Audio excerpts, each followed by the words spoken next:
نحمده ونصلي على رسوله الكريم اما بعد فاعوذ بالله من الشیطان الرجیم بسم اللہ الرحمن الرحیم۔ چھپکلی کو مارنا باعث اجر و ثواب ہے۔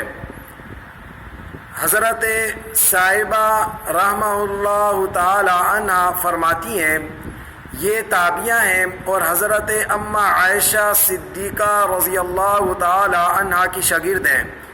بیان کرتی ہیں کہ میں اماں عائشہ رضی اللہ تعالی عنہ کے گھر گئی اور وہاں میں نے ایک نیزہ دیکھا، تو میں نے اماں سے دریافت کیا کہ آپ اس نیزے کا کیا کرتی ہیں؟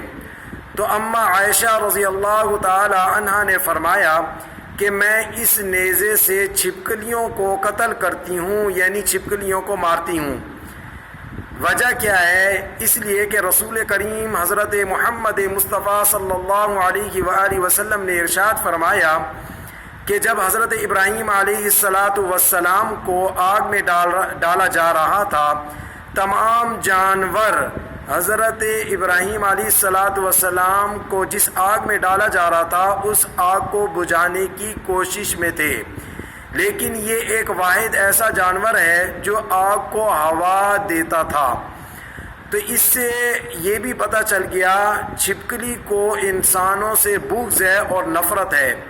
بعض یہ بھی کہتے ہیں کہ وہ چھپکلی نہیں تھی بلکہ گرگٹ تھا، لیکن یاد رکھیں چھپکلی اور گرگٹ ایک ہی نسل میں سے ہیں، دونوں کو مارنا ثواب کا کام ہے اور دونوں کو مارنے پر ثواب ملتا ہے۔